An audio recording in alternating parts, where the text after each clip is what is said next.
जगदम्बिकाय नमः। ओम नमश्चंडिकाय। श्रीदेवी कहती हैं, हिमालय, प्रातः काल उठकर अपने मस्तक में जो ब्रह्मरंध्र है उस पर एक स्वच्छ सहस्त्रदल कमल का चिंतन करें। ध्यान यूँ होना चाहिए, यह कमल कपूर के समान श्वेत वर्ण का है। मेरे लौकिक गुरु के समान आकार वाले महाभाग गुरुदेव इस कमल के आसन पर विराजमान हैं। इनका मुख परम प्रसन्न है। तरह तरह के आभूषण इनकी शोभा बढ़ा रहे हैं। इनकी शक्ति भी साथ बैठी हैं। ध्यानोपरांत प्रणाम करके पंडित जन कुंडली में देवी का ध्यान करें। यही देवी प्रथम प्रयाण में अर्थात जब ब्रह्मरंध्र पर पधारी थी तब इनका रूप एक प्रकाश पुंज सा था। फिर कुंडलिनी में पधारने पर ये अमृत स्वरूपिणी बन गई। अंत पद में सर्वार्थ सुषुम्ना नाड़ी में विराजते समय वे यही परम शक्ति एक अबला स्त्री के रूप में दर्शन दे रही है।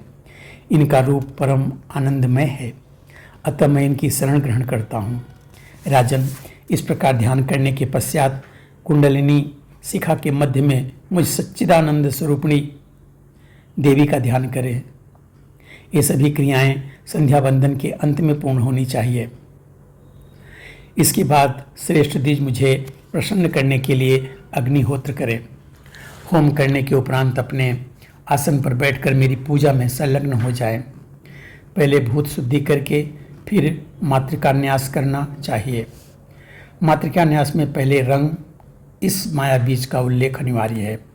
पूजा में प्रतिदिन यह न्यास होना चाहिए। मूलाधार में हकार, हृदय में रकार, भ्रू के मध्य में इकार, मस्तक में हिंकार का न्यास करें।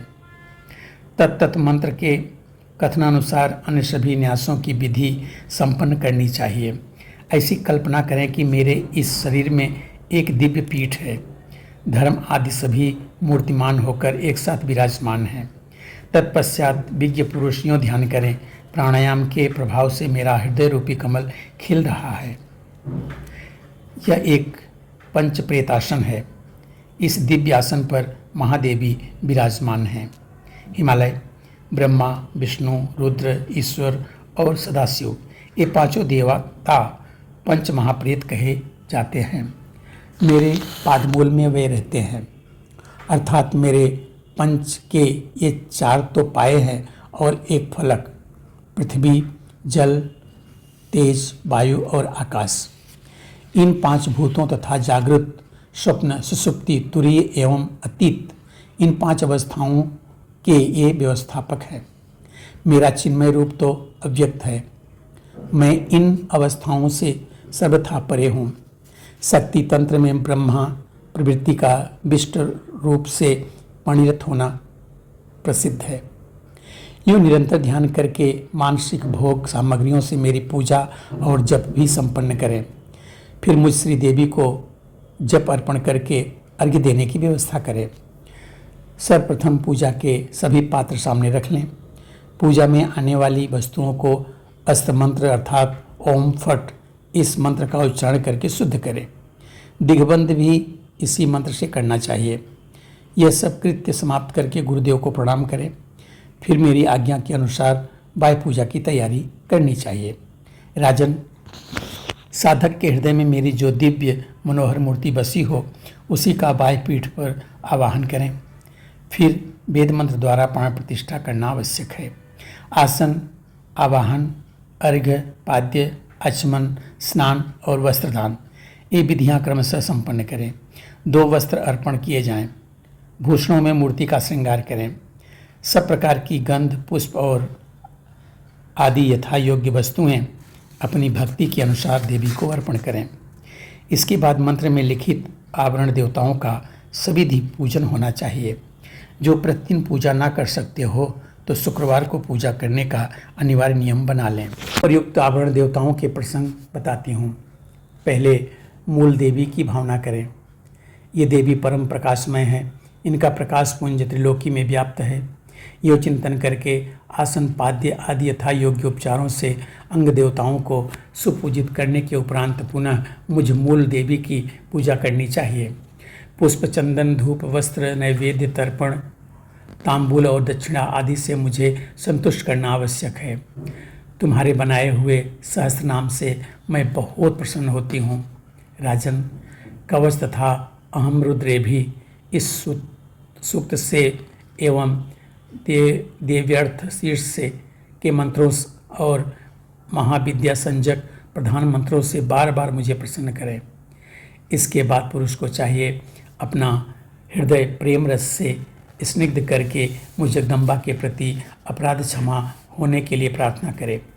संपूर्ण अंगों के पुलकित होने से आंखों में आंसू आ जाए, कंठ से बोला ना जा सके, बारंबार नाच और गाकर मुझे संतुष्ट करे। संपूर्ण वेद और पुराण मेरे ही सुयश का बखान करते हैं, कारण मैं उनकी अधिष्ठात्री हूँ। अतः उन वेदों एवं पुराणों के सहयोग से मुझे संतुष्ट करना चाहिए। अपना सर्वस्व, यहाँ तक कि अपने शरीर को भी मुझे नित्य अर्पण कर दें। तदनंतर नित्य होम करें। ब्राह्मण तथा सुहागिनी स्त्रियों को भोजन कराया जाए। छोटे छोटे अज्ञानी बालकों को भी देवी का रूप मानकर उन्हें भोजन कराना चाहिए। नमस्कार के पश्चात अपने हृदय में जिस क्रम से जिसका आवाहन आदि किया हो, ठीक उसी के विपरीत कर्म से विसर्जन करें। उत्तम व्रत का आचरण करने वाले हिमालय, मेरी सारी पूजा हल्लेखा मंत्र से संपन्न हो जाती है, क्योंकि यह मंत्र संपूर्ण मंत्रों का अधिष्ठाता कहा गया है। यह मंत्र दर्पण सा है, मेरा प्रतिबिंब निरंतर इसमें झलकता रहता है।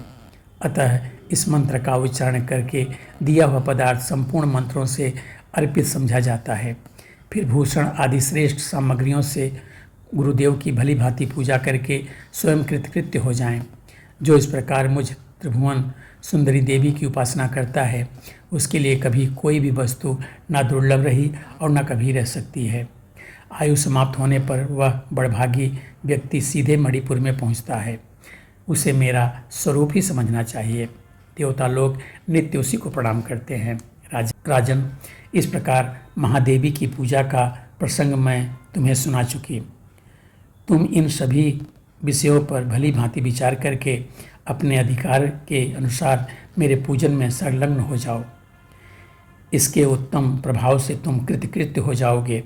यह प्रसंग मेरा गीता शास्त्र कहलाता है।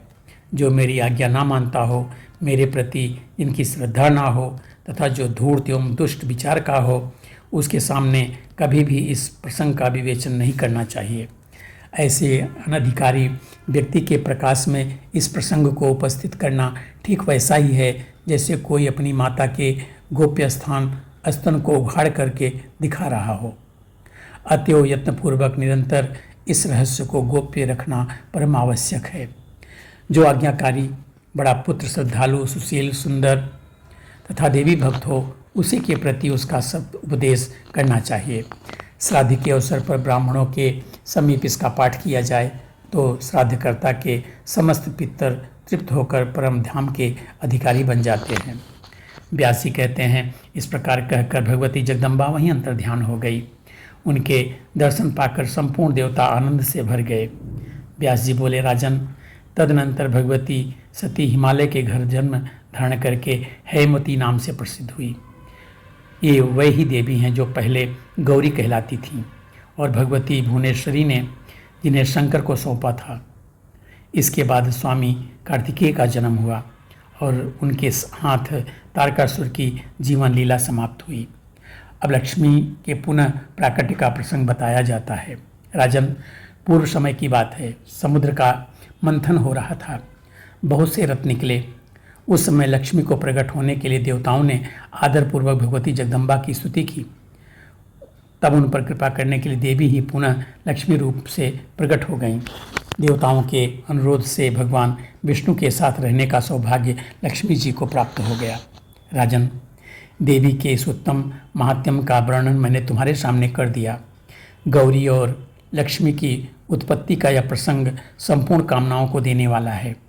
अन्य किसी साधारण व्यक्ति के सामने यह रहस्य नहीं कहना चाहिए, क्योंकि यह रहस्य सम्यक प्रकार से गुप्त रखने की वस्तु है।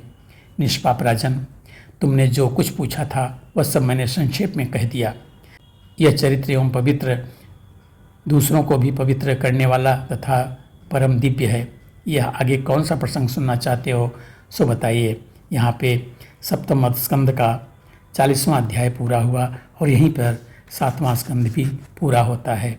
बोलो सच्चे दरबार की जय।